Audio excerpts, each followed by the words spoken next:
dia a todos e a todas que nos acompanham presencialmente e também que vão acompanhar depois a publicação nas nossas redes sociais. Hoje a gente começa uma nova pedagogia de palestras aqui na casa, onde será agora através do Livro dos Espíritos. Os palestrantes haverão de fazer as suas preparações neste sentido. Eu já começo, desde já, agradecendo a presença de todos, lendo aqui o minuto de sabedoria. Mantenha a amizade de seus amigos, saiba retribuir com gratidão os benefícios que recebe. Não seja ingrato. Se de alguém recebeu benefícios, não o esqueça. Não o expulse da roda de sua amizade. Não fira seus amigos. Não magoe aqueles que muitas vezes se sacrificaram para dar-lhe momentos de alegria. Não negue seu carinho àqueles que se desenvolveram para proporcionar-lhe felicidade. Graças a Deus. E agora vamos passar para o nosso palestrante. Sim, olha, eu aqui nos trabalhos, viu? Salles. Vamos então fazer uma prece. Antes de passar para a palestra, gostaria que quem pudesse feche seus olhos, mentalize a presença de Jesus. Amado Mestre Jesus, rogamos a vossa presença nesse instante, para que possa, através do que aqui dito for, colocar esses ensinamentos para todos nós em nossa vida pragmática. Que a tua presença seja luz em meio às escuridões que possam abastecer nossas vidas. Que o teu amor, o teu evangelho, a tua boa nova seja para nós o caminho a ser percorrido, abrindo mão do ódio, da mágoa e de qualquer ressentimento, trocando pelo perdão, pelo amor e pela libertação. Que assim seja, graças a Deus. Agora sim, vamos, como eu disse, começar esse novo momento aqui da casa, tendo como referência o Livro dos Espíritos e como o palestrante é Miguel. Meus queridos irmãos, que Jesus nos abençoe. Nessa casa nós sempre estudamos o Evangelho, né? E no domingo nós fazíamos palestras com tema livre. E dentro da orientação espiritual, do guia espiritual da casa, nosso irmão Cedroso, que nós estudássemos outra obra básica, que é o Livro dos Espíritos, que é um livro, na verdade, para ser estudado. Mas nós vamos transformar ele em forma de palestras. Nós quisemos, para os demais colegas que vão nos suceder, transformar essa não como um modelo, mas como uma referência de como o tema deve ser estudado, porque é um tema que é um livro que exige que ele também fala da parte científica, da parte do Evangelho, de todas as obras da doutrina, certo? E o tema de hoje é sobre Deus. O Livro dos Espíritos foi publicado em 1857 por Allan Kardec. São 1019 perguntas. Na sua primeira edição era 1018, na segunda edição 1019 perguntas e respostas sobre vários temas. Qual foi a metodologia que Kardec usou? A mesma pergunta para vários médios diferentes. Ele fez com uma metodologia científica, porque ele era cientista, e ele compactuou toda essa informação e transformou no Livro dos Espíritos. Bom, então o primeiro capítulo envolve 16 perguntas, que é sobre o tema Deus, né? E ele envolve três aspectos. Então é uma obra básica do Espiritismo, o Livro dos Espíritos, publicado em 1857, com 1019 perguntas. Vamos lá, o sumário. São dentro do capítulo de Deus, eles têm 3 subtemas. Primeiro, pode passar, Deus e o infinito. O segundo subtema, provas da existência de Deus. O terceiro, atributos da divindade. E o quarto, que é um conceito sobre panteísmo, certo? Vamos lá. O Livro dos Espíritos, na sua primeira pergunta, ele não fala, veja assim, quem é Deus, mas o que é Deus. Por quê? Quando a gente fala quem há uma personificação humana. Então, o que é Deus, né? Ele responde, é a inteligência suprema, a causa primeira de todas as coisas, ou seja, ele é a origem de tudo. Então, ainda na nossa cabeça, como humanos, dentro das nossas limitações intelectuais, nós não podemos conceber que o copo, ele é uma causa primeira. A gente sempre acha que alguém criou o copo. O homem criou o copo. E quem criou o homem? A mãe dele. Quem é a mãe? Então, sempre há alguém que criou alguém. Nós não podemos conceber na nossa cabeça, ainda com limitações, que Deus seja a causa primeira. Então, se existe Deus, quem criou Deus? E quem criou? Então, a gente tem sempre essa pergunta que não vai parar nunca. Então, eu refleti, qual é a melhor maneira de nós entendermos Deus através de Jesus? E Jesus nos deu essa dica. Posso? Quando ele nos ensinou a oração do Pai Nosso. A oração do Pai Nosso, ela tem alguns chavões. Primeiro, até antes de Jesus, Deus, ele era aquele ser, né, que não, se entendia que ele estava acima de todos os deuses, porque havia culto em vários países de vários deuses. Só o povo judeu tinha crença num Deus único. Então sabia-se que Deus era o maior dos deuses, né? Mas não se sabia bem essa ligação com Deus. Então a gente olha no Velho Testamento, Deus dos exércitos, Deus que mata, né? Deus comandou os exércitos para destruir outra nação. Então era um Deus que punia. A lei de Hammurabi, que não foi de Moisés, né? De Hammurabi, que olho por olho, dente por dente, né? O pai pagava pelo filho. Era tudo conceitos que se tinha da divindade. Então as pessoas não amavam a Deus, elas temiam a Deus, né? Então quando Jesus veio, e ele estava na casa de Marta, e ela pediu: Senhor, nos ensina a orar. Foi quando Jesus apresentou a primeira prece conceituada por ele. E ele chamou, veja só, está grifado em amarelo, Deus de Pai. Ora, esse conceito aproxima muito aquele ser, né, lá que está lá distante para junto de nós, Pai. Porque quem é Pai? Pai é aquele que cria, é aquele que protege, aquele que educa, aquele que corrige, aquele que orienta, aquele que diz não.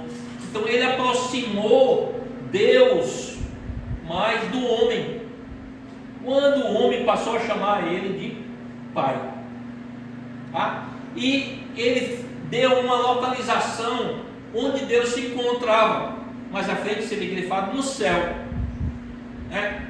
Porque o céu que o homem conhecia, com certeza não era na terra, era fora da terra, em um lugar especial, que céu é sinônimo de felicidade, é sinônimo de harmonia, é sinônimo de paz. Então onde Deus está? No céu.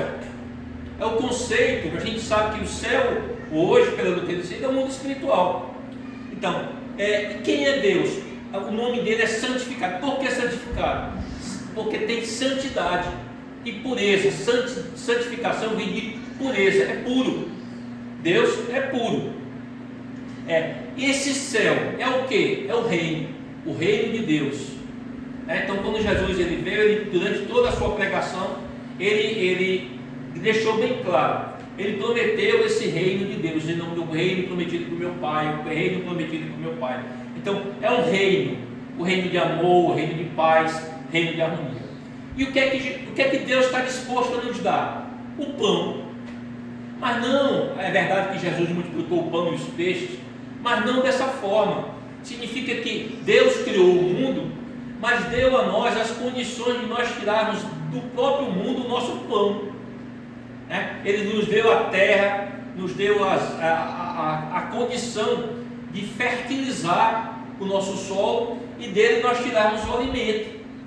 Então o pão não é no sentido de nós estarmos em casa e a sacola de pão está lá, mas no sentido de que o nosso planeta tem as condições de nos sustentar.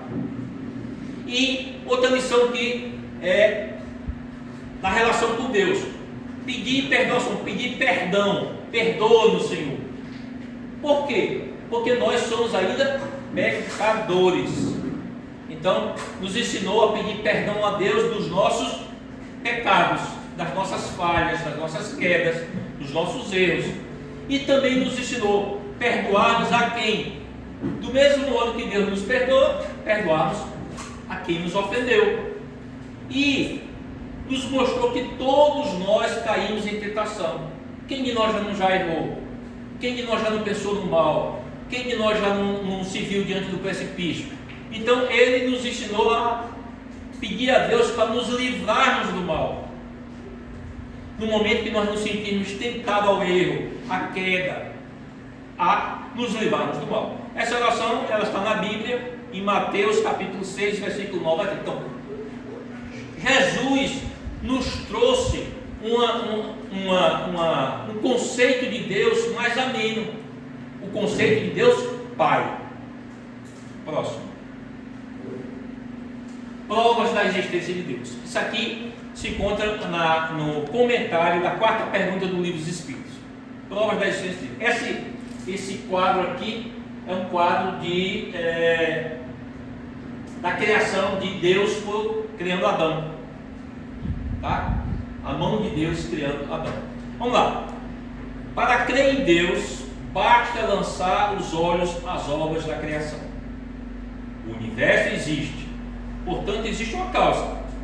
Duvidar da existência de Deus seria negar que todo efeito tem uma causa e pretender que não pode dar origem a alguma coisa. Isso está no livro dos Espíritos. Vamos ver um pequeno vídeo sobre o conceito bíblico que está na Bíblia sobre a criação, sobre a criação de Deus. No princípio, Deus criou o céu e a terra. Tudo começou com uma única palavra: faça-se a luz. E de repente, o vazio deu lugar à luz, separando o dia da noite. No segundo dia, ele formou o céu sobre as águas. No terceiro, a terra surgiu, coberta de florestas e plantas. E assim, a vida começou a florescer. No quarto dia, Deus criou o sol, a lua e as estrelas. No quinto, encheu os mares com criaturas e os céus com pássaros. E no sexto dia, sua obra-prima, o ser humano, feitos à sua imagem, homens e mulheres receberam a vida e o sopro de Deus. Em 6 dias, Deus criou tudo. E no sétimo, ele descansou. Esta é a história do princípio. Gostou? Curta e siga. Hoje nós sabemos que esses 7 dias que foram colocados hoje na semana humana não são 7 dias, são 7 períodos, né? De bilhões de anos. Nós vamos ver, esse é o conceito bíblico. Nós vamos ver no próximo vídeo, que é o conceito científico. A doutrina espírita, ela é ciência, filosofia e religião. Está lá escrito. E se um dia a ciência provar que nós estamos errados em qualquer coisa, nós voltamos atrás. Então esses 7 dias, eles são períodos da humanidade. Vamos ver agora o conceito científico da criação da nossa Terra.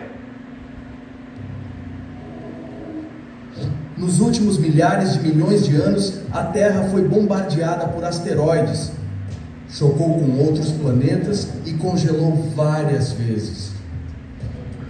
Para não falar de ser governada por todo tipo de formas de vida malucas. Por vezes, é de admirar que o nosso planeta azul tenha sobrevivido a tudo isto. Mas se quisermos fazer uma visita à história do nosso planeta, temos de começar logo no início.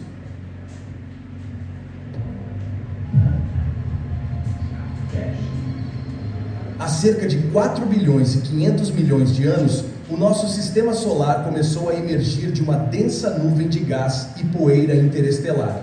Esta nuvem colapsou num disco rodopiante de matéria que foi ficando cada vez mais quente, até que o hidrogênio se fundiu em hélio. E sem mais nem menos nasceu o nosso Sol.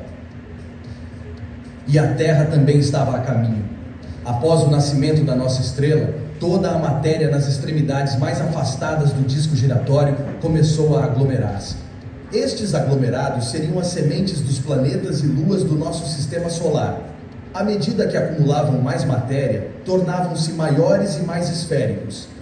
Os aglomerados nas regiões mais frias do sistema solar eram maioritariamente constituídos por gelo, líquidos e gases. Mais perto do Sol, todo o material rochoso formou os planetas interiores, como Marte e a Terra. Esta jovem Terra era incrivelmente ativa.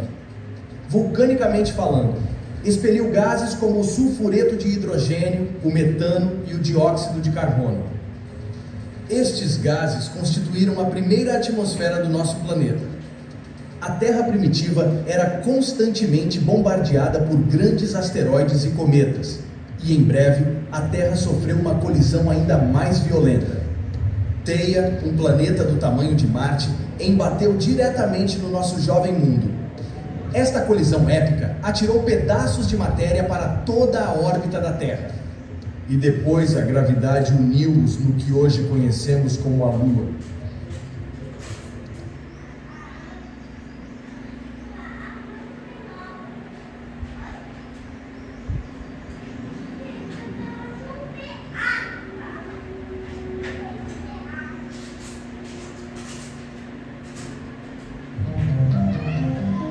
Nesta terra quente e primitiva não havia oceanos. Toda a água existia como gás. Mas há 3 bilhões e 800 milhões de anos, o nosso planeta arrefeceu o suficiente para a água se condensar e se tornar líquida. O primeiro oceano primitivo cobriu esta jovem terra e transformou-a num mundo de água. H2O é um ingrediente essencial para a criação de seres vivos. Assim, com toda aquela água, a vida surgiu na Terra há cerca de 3 bilhões e 700 milhões de anos. As primeiras formas de vida eram organismos microscópicos, mas foi quase 1 bilhão de anos depois disso que alguns destes organismos mudaram o curso do mundo.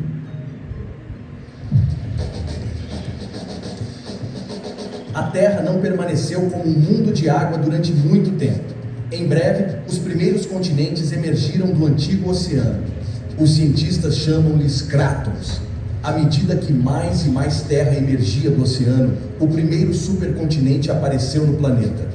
Valbara não era exatamente um supercontinente. Era bastante pequeno. Os cientistas pensam que era mais pequeno do que o continente da Austrália.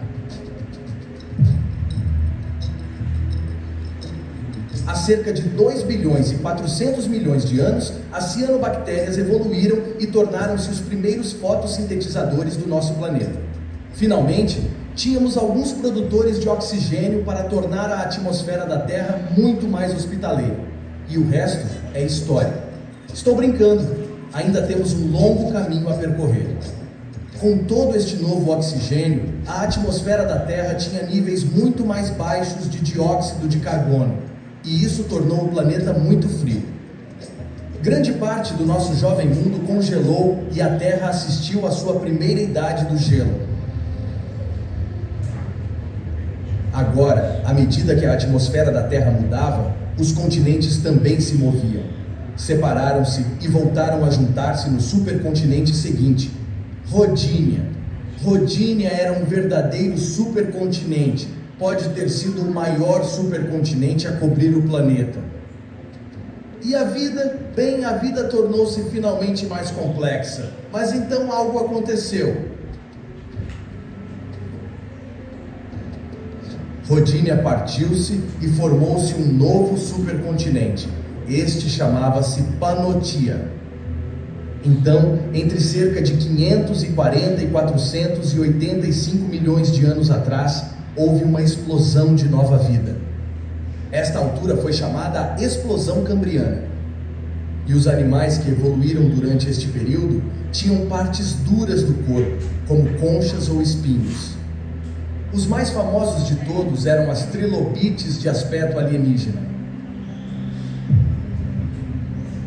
há cerca de 440 milhões de anos, o clima alterou-se subitamente e a temperatura do oceano mudou drasticamente. A Terra assistiu ao seu primeiro fenômeno de extinção em massa. Esta foi a extinção ordoviciano-siluriana, e a maior parte da vida que se estava a espalhar pelo planeta desapareceu. Muitas destas formas de vida lançaram as bases para os ecossistemas que temos atualmente na Terra. Algures entre 420 e 350 milhões de anos atrás, as primeiras árvores surgiram do solo da Terra. E os primeiros animais também chegaram à Terra. Há 250 milhões de anos, o planeta estava coberto pelo nosso último e vasto supercontinente, a Pangeia. Infelizmente, foi também durante este período que a Terra testemunhou o maior evento de extinção em massa da nossa história, a Grande Morte. Enormes quantidades de gases com efeito de estufa e o aquecimento global acelerado dizimaram cerca de 90% de todas as espécies da Terra. Mas esta extinção em massa ajudou a preparar o caminho para a evolução da próxima vaga de animais. Há 240 a 230 milhões de anos apareceram os primeiros dinossauros. Durante os 150 milhões de anos seguintes, eles dominariam a Terra. Se estivesses lá, terias visto o gigantesco saurópode argentinosaurus, o maior animal terrestre de sempre. Ou terias sido perseguido por um dos maiores predadores de topo da Terra, o T-Rex. E também terias visto a Pangeia a separar-se e a formar os continentes que conhecemos hoje. Talvez já saibam para onde isto vai. Há 66 milhões de anos, um asteroide embateu no nosso planeta, exatamente onde está agora o México, e lançou tantos detritos para a atmosfera que bloqueou o Sol. Isto levou a alterações climáticas devastadoras que causaram a extinção dos dinossauros. Na vaga seguinte de animais emergentes, os mamíferos tornaram-se mais comuns. Há cerca de 6 milhões de anos, os primeiros seres humanos conhecidos começaram a caminhar neste mundo. Esta espécie chamava-se Sahelanthropus, embora provavelmente ainda andassem de quatro. Há 4 milhões de anos, os primeiros humanos começaram a andar erectos, e cerca de 1 milhão de anos depois, desenvolveram as primeiras ferramentas conhecidas, que usavam para partir coisas. Há cerca de 800 mil anos, as coisas começaram a fazer faísca. Estes primeiros humanos descobriram como controlar o fogo e podiam agora cozinhar alimentos e aquecer-se a si próprios. Os seus cérebros continuaram a evoluir, agora mais rapidamente do que nunca. Estes humanos aprenderam a interagir uns com os outros e com o mundo circundante de formas totalmente novas. Então, entre 40 mil a 15 mil anos atrás, todas as outras espécies humanas, além do Homo sapiens, foram extintas. Há 10 mil anos, a Terra viu os seus primeiros agricultores. Estes humanos, anteriormente nômadas, deixaram de vaguear pelo planeta e criaram finalmente as suas raízes. Há cerca de 250 anos, deu-se a Revolução Industrial. Passamos por grandes transformações tecnológicas, socioeconômicas e culturais. As sociedades agrícolas de base rural transformaram-se em... Bom, nós observamos que entre a parte religiosa do conceito do filme e a parte científica, a gente pode dizer, gente, então a Bíblia está mentindo? Não. É apenas que na época as pessoas não tinham condições de entender esses ciclos. Os 7 dias representam esses 4,8 bilhões de anos em diversas fases geológicas. Por quê? Porque a Terra, quando foi criada, ela precisou passar por diversas transformações por Deus para ter as condições de receber os habitantes que vinham ter ainda na Terra. Bom, a gente observa que a Terra não foi feita por um acaso. Tem toda uma série de acontecimentos, de experimentos, para que a gente encontre o ambiente ideal para que possa surgir o ser humano, né? A atmosfera ideal, a água ideal, as condições climáticas ideais. Então, algumas pessoas dizem, o conceito que as pessoas têm de Deus é o conceito do ensino.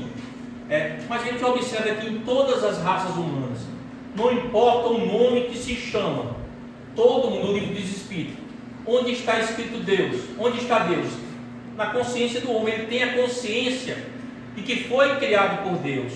Para Deus não importa como a gente chama Ele, tá? Mas importa que todos nós carregamos isso. E o livro dos Espíritos, na pergunta 6, ele diz isso. Se o sentimento da existência de Deus, se o sentimento da existência de um ser supremo fosse apenas um produto de um ensinamento, não seria universal. E só existiria, como as noções científicas, entre os que pudessem receber esse ensinamento. A gente observa que todos nós carregamos esse senso de uma coisa superior. A gente olha a harmonia do planeta, a criação, o próprio homem, e vê que isso não pode ser fruto do acaso, gente. E a gente vai provar, a gente viu a formação do planeta Terra. E eu gostaria que, apesar de a gente ter estudado, ter visto, eu peguei esse videozinho para a educação infantil, mas que muitas vezes nós não conhecemos o nosso próprio corpo, nem compreendemos a complexidade de como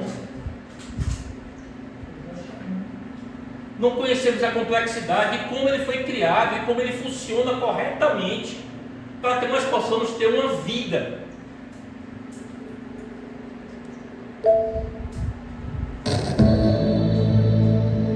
O corpo humano. Sistema ósseo, os ossos. O sistema ósseo, ou esqueleto, é formado por ossos, articulações e cartilagem. Os ossos são duros e rígidos, sustentam todo o nosso corpo. Se você não tivesse ossos, o seu corpo seria como uma gelatina, como uma água viva. As articulações são os pontos onde os ossos se unem e dão mobilidade ao esqueleto. As cartilagens são mais móveis e elásticas que os ossos e podem ser encontradas no nariz, na orelha, etc. O sistema muscular, junto com o sistema ósseo, formam um sistema locomotor. Você tem mais de 200 ossos. Alguns deles são o crânio,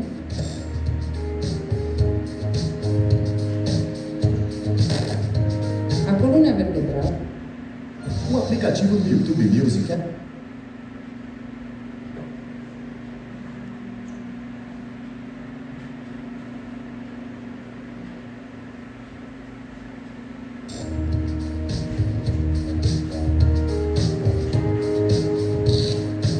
o úmero,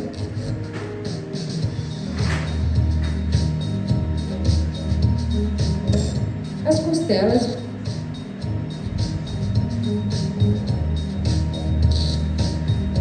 e o fêmur.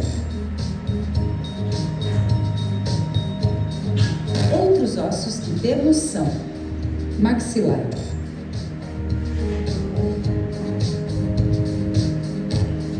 vértebras,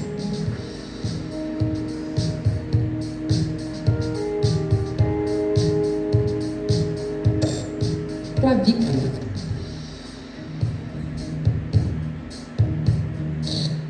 omoplata,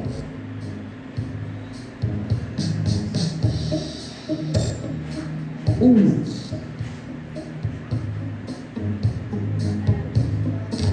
rádio,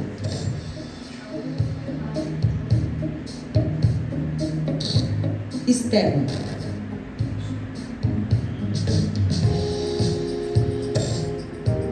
pelvis,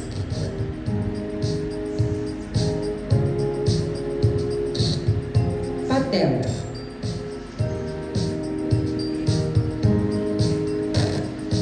tíbia,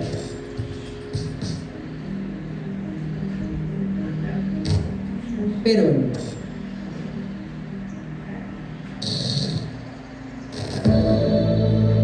O corpo humano. Sistema muscular, os músculos. O sistema muscular é formado por músculos. Eles são capazes de produzir movimento, pois podem se contrair e relaxar sem quebrar, ou seja, são elásticos. Além do mais, protegem os órgãos. O sistema muscular, junto com o sistema ósseo, formam um sistema locomotor. Os músculos se unem com o esqueleto por fibras que se chamam tendões. A união desses sistemas, coordenados pelo sistema nervoso, é o que permite que possamos nos mexer.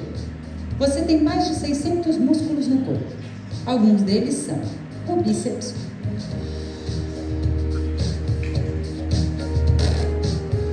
os peitorais,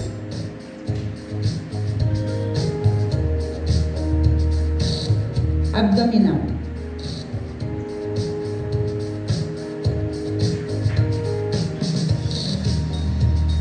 masseter, frontal,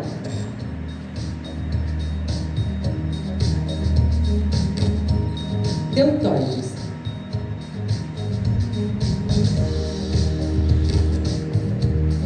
quadríceps,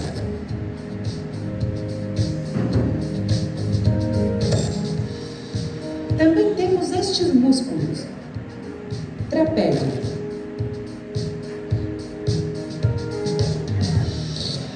tríceps,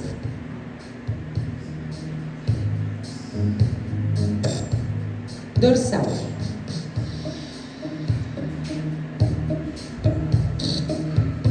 os glúteos,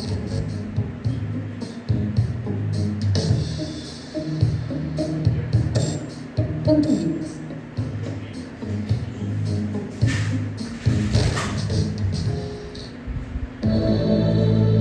o corpo humano, o sistema digestório,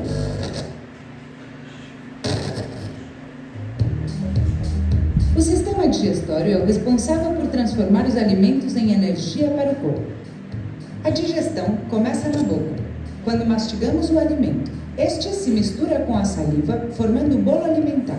O bolo alimentar passa pela faringe e pelo esôfago, até chegar no estômago, onde continuará a digestão, graças aos sucos gástricos que o desfazem. Passa pelo intestino delgado e depois para o intestino grosso. É no intestino que absorvemos a água e os nutrientes que o nosso corpo precisa. Os capilares do sistema circulatório, que estão ao redor de todo o intestino, pegam os nutrientes e os distribuem pelo corpo. No fim, os restos sólidos que sobram da digestão são eliminados pelo ânus.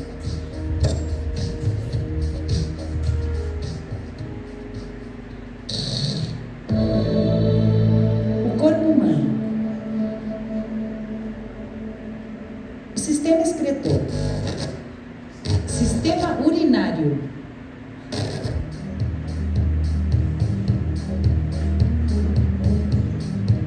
O sistema excretor é responsável por eliminar tudo que o corpo não precisa. Os rins limpam o sangue, produzindo a urina, que tem todas as substâncias que o seu corpo não precisa. Quando os rins terminam de filtrá-la, a urina passa pelas vias urinárias, posteriormente do uréter até a bexiga. Aqui vai se acumulando até você ter vontade de ir ao banheiro. Depois passa pela uretra e é expulsa para o exterior.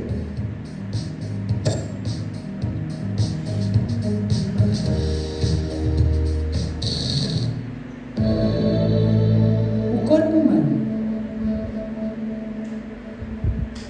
Sistema nervoso.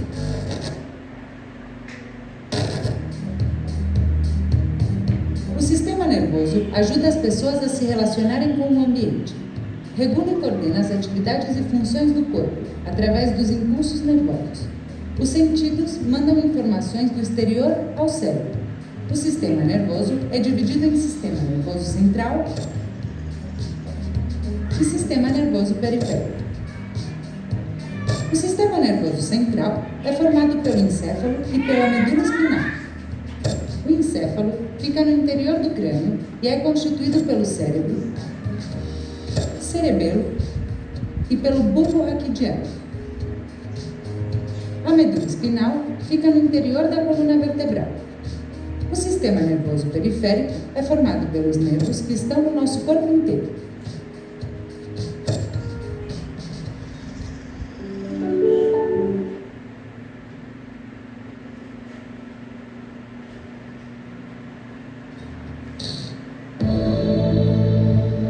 O corpo humano.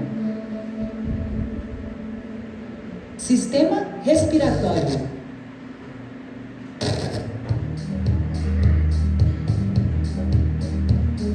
sistema respiratório é o responsável pela respiração. Nós obtemos o oxigênio ou pelo nariz ou pela boca. Ele passa pela faringe, pela laringe e pela traqueia e vai até os pulmões. Nos pulmões, há uma troca de oxigênio por dióxido de carbono. Os glóbulos vermelhos do sangue levam o oxigênio para todas as partes do corpo. O dióxido de carbono é uma substância nociva que temos que eliminar do nosso corpo. Fazendo o percurso contrário, dos pulmões até o nariz ou a boca, o dióxido de carbono é eliminado do organismo sem que você perceba.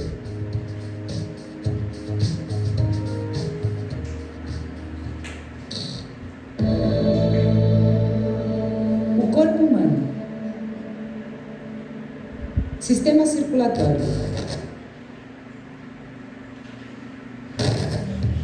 O sistema circulatório transporta nutrientes e oxigênio por todo o corpo, através do sangue, pelas veias,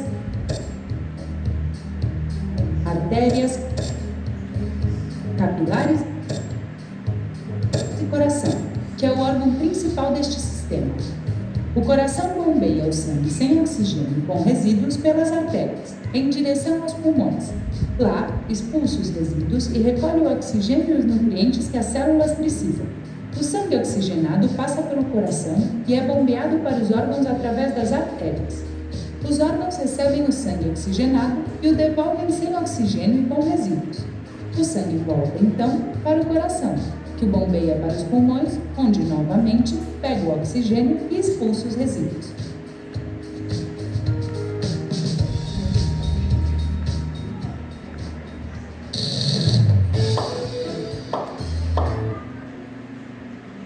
Gente, nós tivemos aí uma visão da criação do planeta, tá? A gente vê desde que começou o homem a habitar a Terra até hoje, o número de bilhões de pessoas que hoje habitam a Terra e se alimentam da Terra, tá? E se alimentam, o armazenamento de alimentos, etc.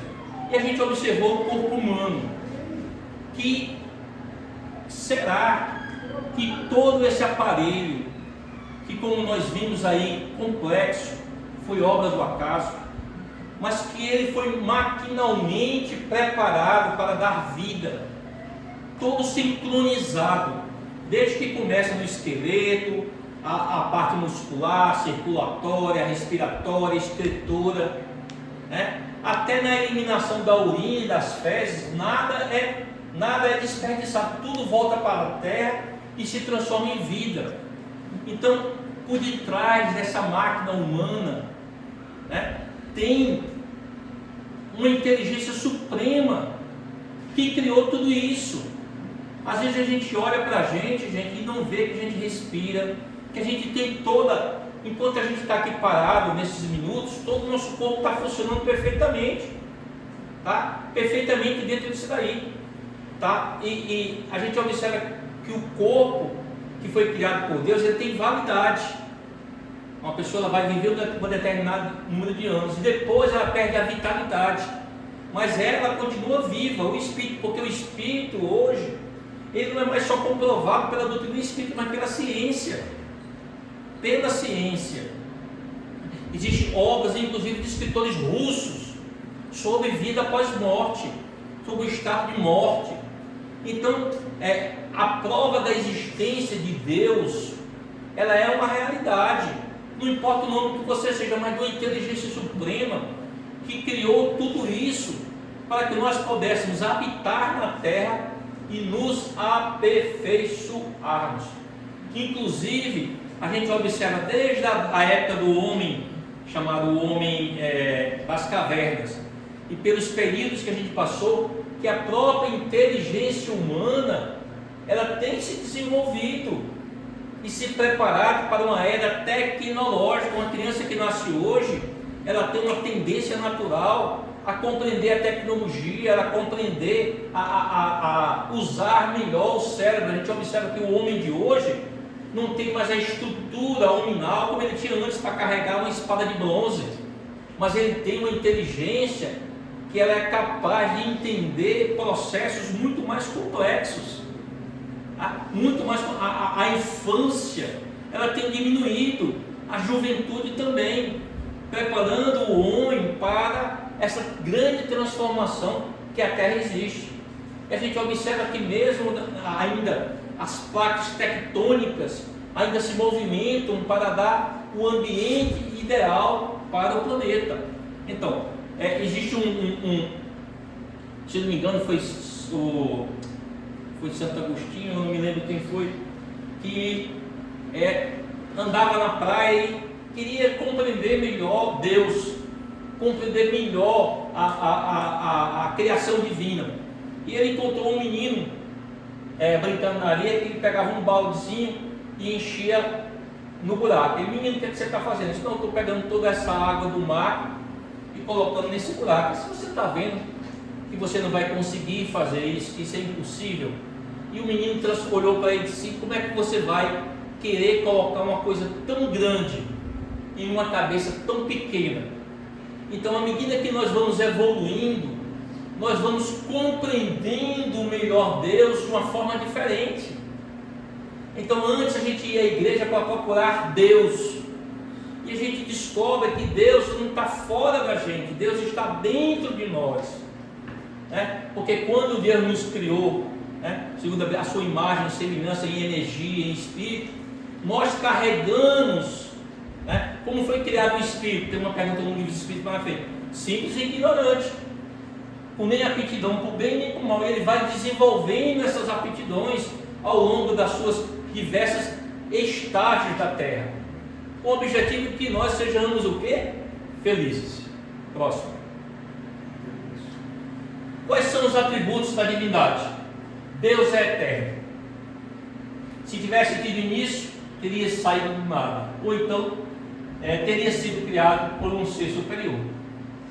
Deus é imutável. Se fosse sujeito a mudanças, as leis que regem o universo não teriam nenhuma estabilidade. É como a gente, hoje a gente quer uma coisa, amanhã a gente não quer, hoje a gente faz uma coisa, amanhã a gente não faz. Então, a imutabilidade de Deus garante o equilíbrio do universo.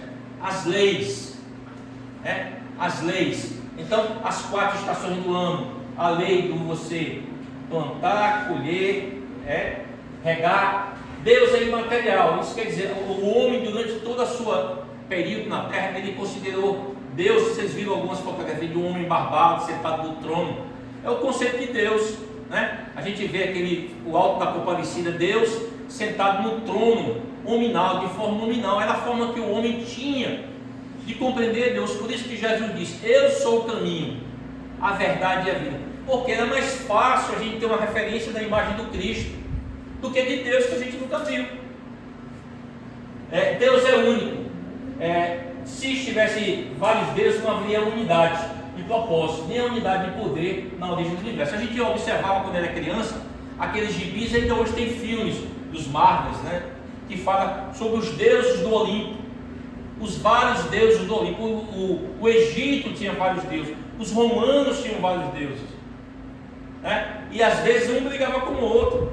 A gente vê nas histórias lá gregas a história onde Zeus punia o Deus tal porque não cumpriu essa ou aquela ali. Então a unidade, Deus único, é uma coisa da cristandade, é uma coisa que surgiu com o povo judeu. Deus é todo poderoso porque é único. Se ele não tivesse o poder soberano, não haveria coisas mais poderosas ou tão poderosas quanto ele. Não teria feito todas as coisas, e as que tivessem sido feitas por ele seriam obra de um outro Deus. Ele é soberanamente justo e bom. A sabedoria providencial das leis divinas se revela tanto nas menores como nas maiores, e essa sabedoria não permite duvidar nem da sua justiça nem de sua bondade. O homem, acho que uma das coisas que o homem peca muito é sobre esse conceito de Deus.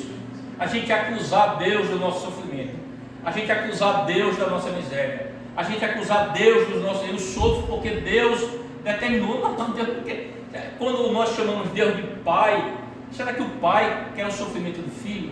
Será que quando ele pega um menino doente, abre a boca e dá um remédio amargo, ou manda ele fazer hemodiálise, ou leva ele para o hospital do câncer para fazer radioterapia, será que ele está fazendo mal, ou ele está querendo salvar a vida do filho? Então Deus, como ele é soberanamente justo e bom, ele diz: olha, eu vou te dar o livre-arbítrio, você pode fazer o que você quiser, mas você vai ter que colher aquilo que você plantou. É a lei, chamada lei de causa e efeito, que nós vamos estudar mais na frente. Tá? Isso aí está na pergunta 13 do Livro dos Espíritos. Bom, panteísmo é um conceito.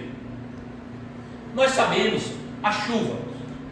A chuva, elas são milhões de gotas que caem sobre a terra, transformando em chuva. No conceito de panteísmo, cada um de nós fazemos parte dessa gota. Eu sou uma gota, Salles é outra, fulano é outra. E nós seríamos, Deus é a unidade dessas gotas. Ou seja, nós não teríamos individualidade. Essa doutrina panteísta de Deus, ela fala que nós somos resultante de todas as forças. E isso daria ao homem um desânimo muito grande. Eu vou morrer, eu vou fazer parte do todo. Eu não tenho individualidade. Para que eu vou lutar? Para que eu vou crescer? Se amanhã eu vou morrer, eu vou fazer parte do todo. E esse conceito nas religiões, a maioria das religiões humanas, ele foi destruído. Mesmo os nossos irmãos islâmicos, eles acreditam na vida após a morte, encontrar lá, etc. Coisa e tal. Nos budistas, nos indianos, em diversas migrações, todos volvem de encontro ao seu Deus, a divindade. A divindade. Então, Deus existe no poder do dar, isso é o essencial. Não nos percais no labirinto onde a gente não pode sair. Eu tinha muita dificuldade, até um tempo atrás, de me comunicar com Deus. Sentia Deus muito distante. Até que o sofrimento faz com que a gente se aproxime mais de Deus. Chamar Ele de Pai, compreender que Ele não quer o nosso mal, Ele quer que a gente evolua. Será que para a árvore ser poldada é ruim? Gente, é sofrimento. Mas para que ela nasça galhos melhores, mais sadios, ela seja frondosa.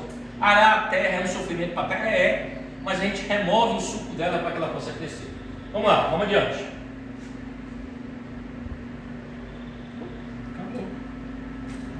Bom,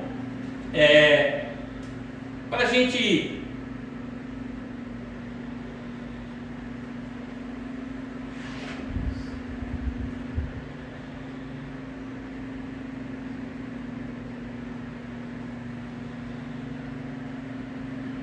nós procuramos fazer esse tema de uma forma bem leve, de modo que a gente pudesse ter essa visão de Deus de uma forma mais universal. Então, quando nós pronunciarmos o Pai Nosso, às vezes a gente ora, não tem esse intercâmbio melhor com Deus, a gente não bebe as palavras. Então, quando a gente chama Deus Pai, porque Jesus deu um modelo de prece. Não significa que a gente, para orar, precisa fazer o Pai Nosso, mas quando Pai. Eu sempre olhava os protestantes, os colegas protestantes, que eles diziam que tinham um encontro íntimo com Deus. Eu sou espírita desde que nasci e cresci em berço espírita, fui evangelizado, etc. Isso não quer dizer nada, mas nunca tive esse encontro íntimo com Deus. Mas esse encontro íntimo com Deus é quando nós saímos de onde nós estamos, no nosso pedestal, e nos ajoelhamos, nos curvamos diante de Deus e abrimos o nosso coração e buscamos o Deus íntimo que está dentro de nós. Pai, me ajuda. É como você está passando por um problema, você liga para o seu familiar, me ajuda, está difícil para mim, as coisas não estão fáceis, me ajuda. Então esse é um encontro íntimo com Deus, quando a gente resolve ouvir a Deus. E isso é a parte mais difícil, porque quando nós nos comunicamos com Deus, nós queremos que Ele faça do jeito que nós queremos, que Ele nos dê aquilo que nós pedimos. Quando Jesus disse, batei e a porta se vos abrirá, pedi e obtereis, mas obter aquilo que é necessário para a nossa evolução. Porque muitas vezes aquilo que a gente quer, a gente acha que vai nos trazer felicidade, como Deus Ele é onipresente, Ele vê o futuro, Ele sabe que isso vai ser um mal para a gente, menos que agora a gente chore. Então eu gosto muito de um autor indiano chamado Rabindranath Tagore. Ele ganhou o Prêmio Nobel de Medicina lá pelos anos 1915, 1920, e ele desencarnou e continuou psicografando através de Divaldo. E tem um poema dele que eu até publiquei essa semana na internet, que eu gostaria de dividir com vocês.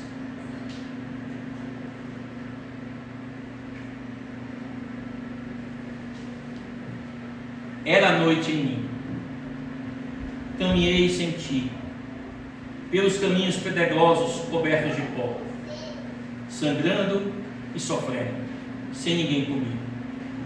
Desci as baixadas da vida e sofri o lodo e o desengano, asfixiado na lama e perdido no pântano, e senti-me só. Demorei na curva,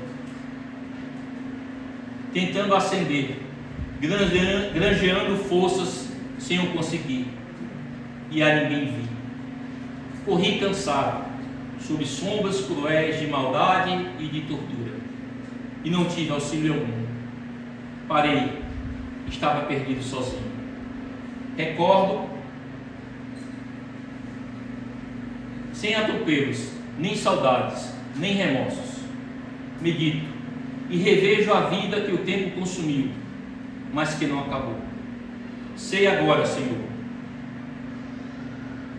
que Tu és a minha testemunha. Ninguém nunca está só. Tu és tudo. Caminha comigo, agora e sempre. Venha, eu seguirei contigo. Radibran agora. E essa estrofe final, ela diz para a gente um conforto íntimo muito grande. Ninguém nunca está só. Tu és tudo, Senhor. Caminha comigo, agora e sempre. Vem, eu seguirei contigo. E a pergunta que eu deixo aqui é se nós estamos dispostos a seguir esse caminho que Deus determina para as nossas vidas. Às vezes nós sofremos tanto porque nós somos rebeldes contra a divindade.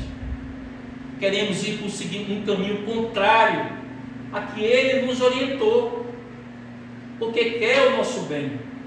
Então, comunique-se com Deus, entre em sintonia com a divindade, mas pare para ouvir, e realmente ouvir a mensagem que Deus fala através da nossa consciência, para que nós possamos ser servos da divindade e pararmos de sofrer por coisas tão pequenas e buscarmos o grande, que é a evolução.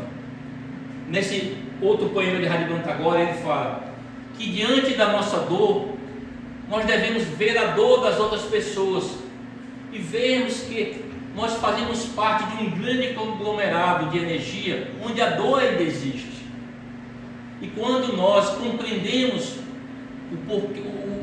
o sentido da dor, que ela não é um castigo de Deus, mas um remédio amargo que nós temos que tomar para nós evoluirmos, nós compreendemos mais a finalidade divina. Hoje, em cada decênio da nossa vida, nós adquirimos um novo conhecimento, uma nova maturidade. Nós chegamos mais próximo do desencarne e temos uma visão diferente da vida. Uma pessoa com 70, 80 anos, ela não tem o mesmo desejo de uma criança de 10, nem de um jovem de 20, nem de uma pessoa de 30, de 40, de 50.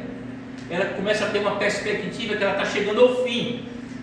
E ela vai ter, dentro de breve, esse encontro íntimo com a divindade.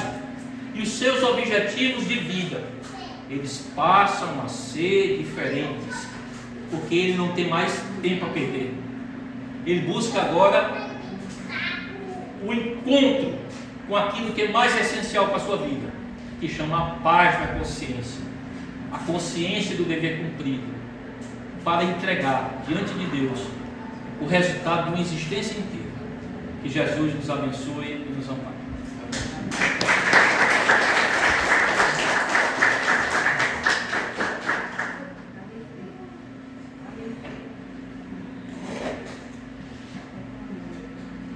Parabenizar o William.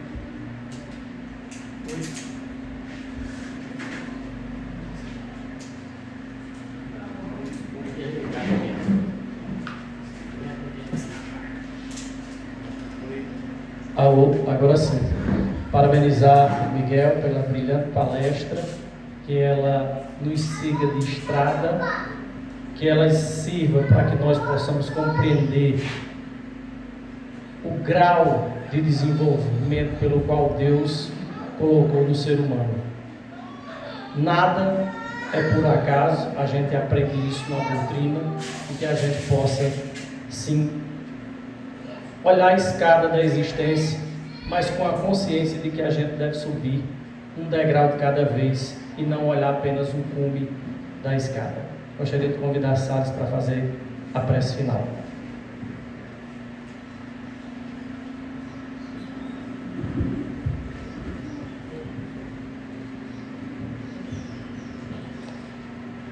Bom dia, amados irmãos, vamos continuar nessa vibração de buscar sempre a nossa libertação